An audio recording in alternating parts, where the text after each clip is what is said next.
നിങ്ങളുടെ favourite shows ഇനി ഒരിക്കലും മിസ്സാവില്ല. ഇപ്പോൾ C5-ലൂടെ കാണും നിങ്ങളുടെ ഫേവറേറ്റ് ഷോസ് തികച്ചും സൗജന്യമായി. ഞാൻ ഏറ്റവും കൂടുതൽ ആരാധിക്കുന്ന ഒരു വ്യക്തിയാ ശ്യാമ മാഡം. ഞാൻ കാണാൻ ഒരുപാട് ശ്രമിച്ചിട്ടുണ്ട്, പക്ഷെ കാണാൻ പറ്റിയിട്ടില്ല. ഇതിപ്പോ നമ്മുടെ സിനിമയിലെ പാട്ടല്ലേ? തനിക്ക് പോണോ? ആ, പോണം സർ. എടോ, അത് വലിയൊരു കാര്യമല്ല. സിനിമയിലെ നായിക ഗായികയെ കാണാൻ പോകുന്നത്. ഒരു കാര്യം ചെയ്യാം, നമുക്ക് തന്നെ ഞാൻ സ്റ്റുഡിയോയിലേക്ക് വിടാം. എന്നിട്ട് നമ്മുടെ PRO ടീമുണ്ട്, അവരെ കൂടി അങ്ങോട്ട് വിടാം. നിങ്ങളെ ഒന്നിച്ച് കാണുമ്പോ മാഡത്തിന് എന്തെങ്കിലുമൊക്കെ പറയാനുണ്ടെങ്കിൽ അത് നമുക്ക് വലിയൊരു പബ്ലിസിറ്റിയാണ്.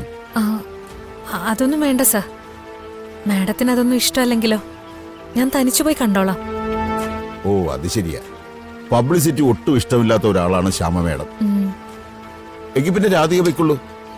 ഏയ് അരുൺ സർ, രാധികയ്ക്ക് സ്റ്റുഡിയോ വരെ പോകാനുള്ള ഒരു വണ്ടി അറേഞ്ച് ചെയ്ത് കൊടുക്കുക. Okay sir.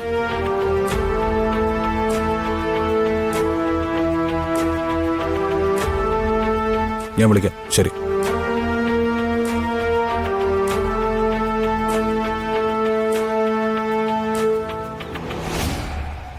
എങ്ങോട്ടാ പോകുന്നത്?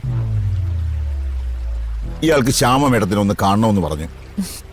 ശ്യാമ മേഡം നമ്മുടെ പാട്ടുപാടാ സ്റ്റുഡിയോയിലുണ്ട്, അതൊന്ന് അറേഞ്ച് ചെയ്ത് കൊടുത്തതാ. തനിക്ക് സ്റ്റുഡിയോയിലേക്ക് പോകണമെങ്കിൽ എന്നോട് പറഞ്ഞാൽ പോരെ, നമുക്ക് ഒരുമിച്ച് പോയിക്കൂടെ? വേണ്ട, എനിക്കവര് വണ്ടി തരുമല്ലോ. താൻ എൻ്റെ കൂടെ വന്നാൽ മതി. തനിക്ക് ശ്യാമ മേഡത്തിനെ കാണുകയല്ലേ വേണ്ടത്. നമുക്ക് പോവാം. വരണാകുമ്പോ ഒന്നുകൂടി സേഫ് ആണല്ലോ. ഓക്കെ, പോയിട്ട് വരൂ.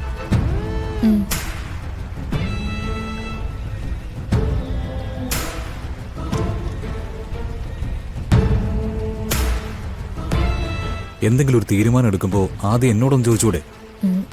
ബുദ്ധിമുട്ടിക്കേണ്ടെന്ന് കരുതിയാ ഞാൻ. ബുദ്ധിമുട്ടാൻ തയ്യാറായിട്ടാണ് ഞാൻ വന്നിരിക്കുന്നത്. ലൊക്കേഷനിൽ നായിക ആവശ്യപ്പെട്ട എന്തും കിട്ടും. പതുക്കെ പതുക്കെ എൻ്റെ ഈ വരവ് കൂടെ വേണ്ടെന്ന് വെക്കുമോ? വാ.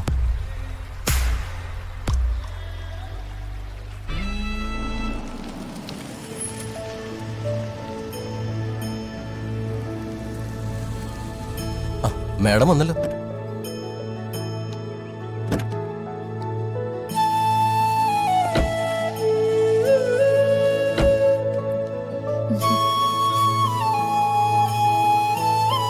Good morning madam. നമസ്കാരം. നമ്മൾ ഒന്നിച്ച് വർക്ക് ചെയ്തിട്ട് എത്ര നാളായി കാണും? കൃത്യമായിട്ട് പറഞ്ഞാൽ 21 മാസം 12 ദിവസം. കൃത്യം കണക്കാണല്ലോ. മാഡത്തിനൊപ്പം ചില നല്ല നിമിഷങ്ങൾ കിട്ടിയാൽ അത് ജീവിതത്തിലെ നല്ല മുഹൂർത്തങ്ങളാണ്. വരൂ മാഡം. വാ.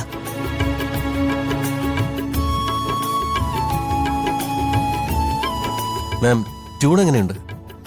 എല്ലാ തവണത്തെയും പോലെ തന്റെ ട്യൂണിന് ഒരു വെറൈറ്റി ഉണ്ടല്ലോ. പക്ഷേ ഇത്തവണ ഈ പാട്ട് പാടുമ്പോ എനിക്കത് സ്പെഷ്യലാണ്. അതെന്താ മാഡം അങ്ങനെ? എന്തോ ഈ ഒരു ടീമും ഞാനും തമ്മില് എന്തോ ഒരു ആത്മബന്ധമുള്ളതുപോലെ. മാമിനെ പോലെ ഒരാൾ ഇങ്ങനെ പറയുന്നത് എനിക്ക് നാഷണൽ അവാർഡിനേക്കാൾ മേലെയാ. വരൂ മാഡം. ശ്യാമേ, വല്ലാതെ ഇമോഷണലായി പോകുമെന്ന് എനിക്കൊരു പേടിയുണ്ട് കേട്ടോ.